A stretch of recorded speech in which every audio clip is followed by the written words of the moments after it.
हम खास तौर पे भारत जोड़ो यात्रा को लेकर के सरकार का और भाजपा का क्या रवैया रहा है उस पर बात करेंगे।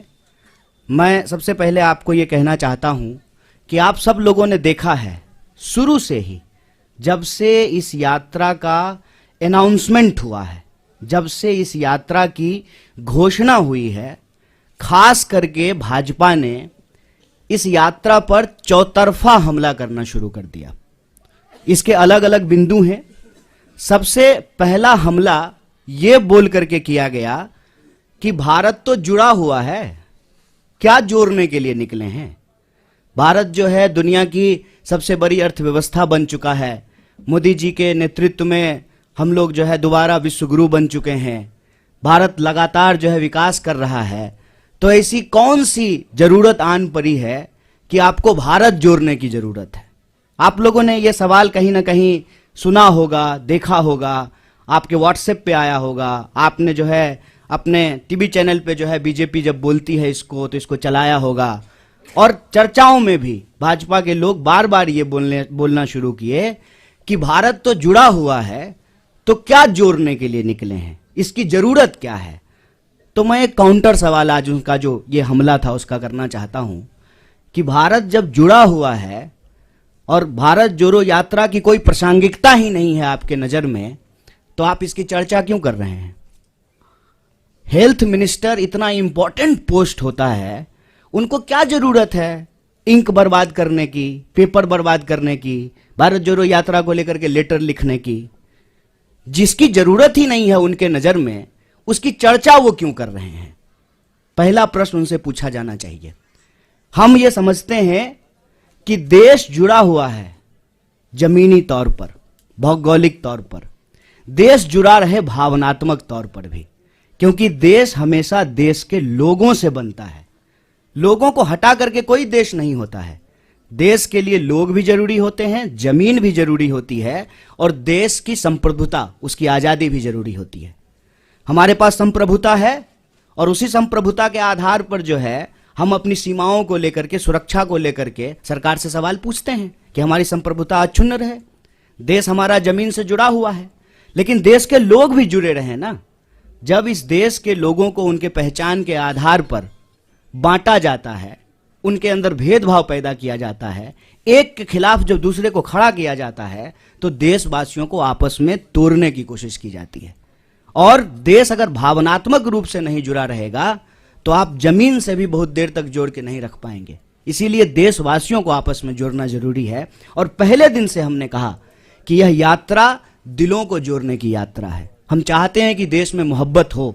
यह जो नफरत की बयार लगातार बह रही है, इस नफरत को हराया जाए, क्योंकि अगर नफरत का माहौल रहेगा तो देश के भीतर जो बुनियादी सवाल हैं, रोजी रोटी, कपड़ा, मकान, शिक्षा, स्वास्थ्य, सड़क, बिजली, पानी, ये मुद्दे गायब हो जाएंगे राजनीति के विमर्श से। हमारी मंशा बिल्कुल साफ थी।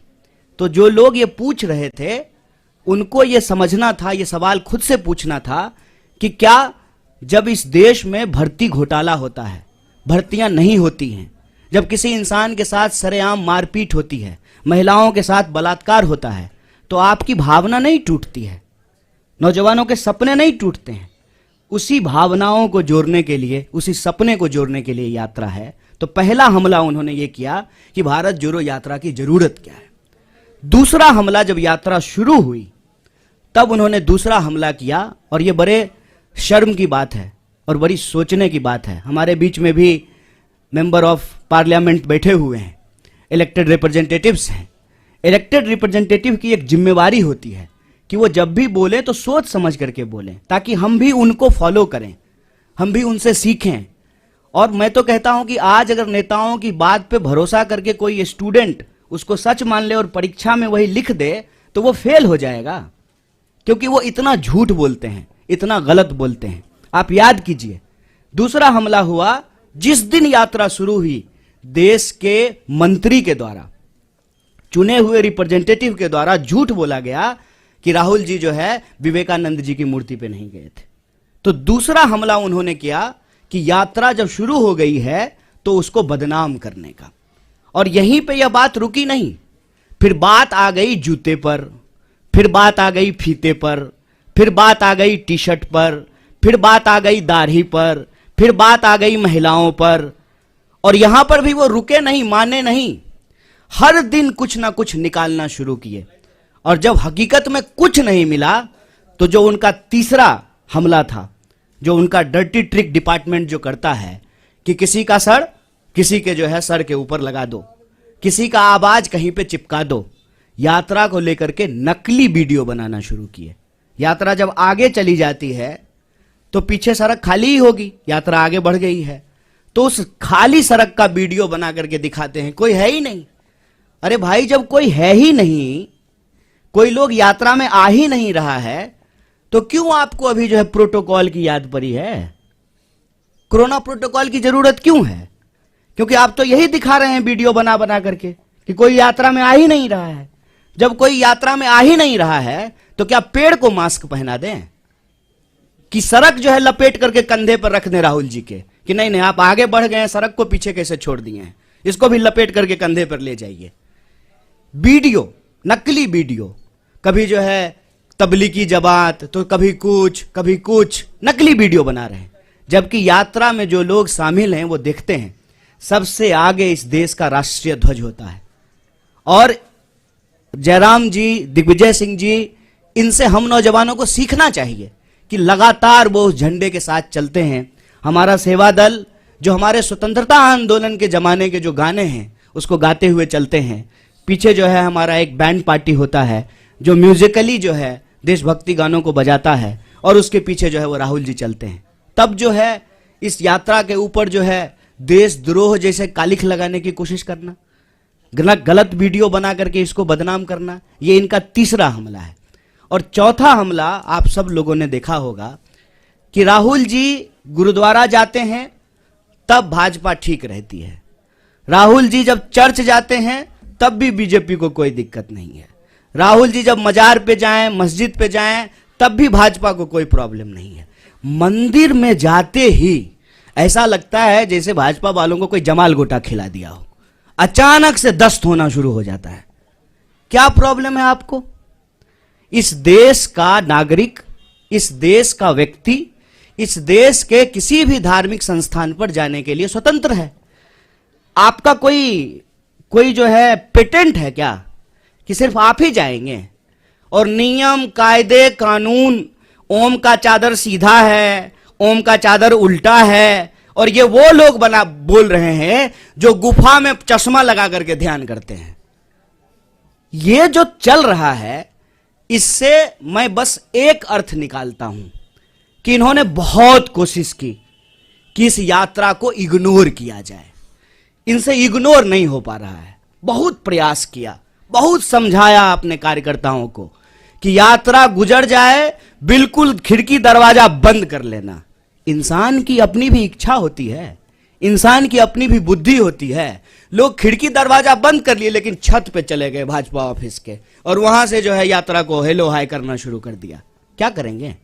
क्योंकि यह यात्रा जिन सवालों को लेकर के चल रही है ना, वो कांग्रेस के सवाल नहीं है, वो देश के सवाल हैं। यह यात्रा इसलिए है कि इस देश में दिहाड़ी मजदूर आत्महत्या कर रहे हैं, रिपोर्ट उठा करके देख लीजिए। यह यात्रा इसलिए है कि इस देश के नौजवानों के सपने टूट रहे हैं, अब किसान के साथ साथ नौजवान भी आत्महत्या करने पर विवश हैं। आप व्यापारियों, छोटे व्यापारियों की हालत जाकर के देखिए कि किस तरीके से उनके उद्योग धंधे, उनका कारोबार जो है वो समाप्त किया जा रहा है। आप महिलाएं जब इसमें शामिल होती हैं तो उनका एक ही सवाल है कि हम सुरक्षा चाहते हैं। जिस तरीके से आज महिलाओं के ऊपर अत्याचार बढ़े हैं वो उससे सुरक्षा चाहते हैं। अपने अपने मुद्दों को लेकर के जवान, किसान, नौजवान, महिलाएं, मजदूर, व्यापारी, प्रोफेशनल्स, मीडिया के लोग, पुराने प्रोफेसर्स, फिल्म से जुड़े हुए लोग, तमाम तरह के लोग इस यात्रा में शामिल हो रहे हैं। और जो दल की सीमा है, उस दल की सीमा से परे जाकर के यह यात्रा देश की यात्रा बन चुकी है। इसीलिए इनका जो क्लेम था ना कि सबसे बड़े देश के लिए, देश हित में सोचने वाले ये हैं, तो ये एक्सपोज होना शुरू हो गए हैं और इससे इनको घबराहट है। इनको मालूम है कि कांग्रेस पार्टी इस देश की सबसे बड़ी विपक्षी पार्टी है। इस पार्टी ने इस देश को आजादी दिलाई है और आजादी के ऊपर जो आंच आई है उसको लेकर के डट करके कांग्रेस सड़कों पे उतर गई है, खड़ी हो गई है, तो अब इनको चिंता सताने लगी है। इसीलिए अब नया बहाना आया है। कोई समझाए इन प्रचंड मूर्खों को, कोरोना बहाना नहीं, बीमारी है। ये ऐसा नहीं है कि स्कूल जाने का मन नहीं है तो बच्चा नहीं करता है, मम्मी दांत में दर्द हो रहा है। ये बहाना नहीं है, ये बीमारी है। और इस बीमारी को लेकर के राहुल जी इस देश के पहले नेता हैं जो सरकार को सबसे पहले चिट्ठी लिखे थे। और ये वो लोग सवाल पूछ रहे हैं। मुझे तो कभी लगता है कि कुछ स्पेशल रिलेशन है बीजेपी का कोरोना से। उसकी रैली में नहीं जाता है, दूसरी की रैली में चला जाता है। और डे नाइट का सेंस कितना है कोरोना को, दिन में हो जाता है, रात में नहीं होता है। आप लोगों ने देखा ना, पार्लियामेंट में कोरोना था, मास्क लगाए हुए थे। शादी में जाते जाते कोरोना चला गया, छुट्टी पे चला जाता है, आराम करता है। ये मजाक बना दिए हैं। हम बार बार कह रहे हैं, शुरू से लेकर के आज तक कोरोना को लेकर के हमारी पार्टी गंभीर है। और जो साइंटिफिक प्रोटोकॉल होगा वो सबके लिए होगा। ऐसा तो नहीं है कि बीजेपी के लिए नहीं होगा और कांग्रेस के लिए होगा। ऐसा तो नहीं है कि दूसरे आयोजन होंगे, ये आयोजन नहीं होगा, वो सबके लिए होगा। तो उस पे जो है हम उसको फॉलो करेंगे, जैसे पहले फॉलो किया था। और सरकार को भी बताएंगे जहां सरकार गलती करेगी। और जनता के सवाल को लेकर के जो ये यात्रा है, रोजी रोटी, कपड़ा, मकान, शिक्षा, स्वास्थ्य, सड़क, बिजली, पानी के जो सवाल हैं, ये यात्रा भी चलेगी। इनको जितना दम लगाना है लगा लें। ये इग्नोर करके देख लिए, बदनाम करके देख लिए, मंदिर क्यों जाते हैं, मस्जिद क्यों जाते हैं, टी शर्ट कौन सा पहन लिया है, ओम का चादर सीधा है कि उल्टा है, इन्होंने सब कुछ कर लिया। लेकिन यात्रा देखते देखते, हेलीकॉप्टर से नहीं, ट्रेन से भी नहीं, पैदल चल करके, पांव से यात्रा कन्याकुमारी से दिल्ली पहुंच गई। और दिल्ली जब पहुंच गई है ना, तो दिल्ली की तख्त जो है इनको हिलती हुई नजर आ रही है। तो एक बार और रिमाइंड करा देते हैं उनको, जो पहले भी कहते थे, इस यात्रा का उद्देश्य इलेक्शन नहीं, इमोशन है। आप इमोशन साफ रखिए। इस यात्रा से आपको कोई थ्रेट नहीं होगा, क्योंकि हम इस यात्रा के माध्यम से भीड़ नहीं जुटाना चाहते हैं। हम चाहते हैं कि इस देश के नागरिक अपने सवालों को लेकर के, नागरिक, भीड़ नहीं, अपने सवालों को लेकर के इस यात्रा में शामिल हो। और यह यात्रा जिस तरह से कन्याकुमारी से चली है, यह यात्रा कश्मीर तक जाएगी, यही हम लोगों को उम्मीद है। और आप लोग सब अपने तरीके से इस यात्रा में शामिल हो रहे हैं, जुड़ रहे हैं। एक बार फिर से आपको बहुत बहुत धन्यवाद।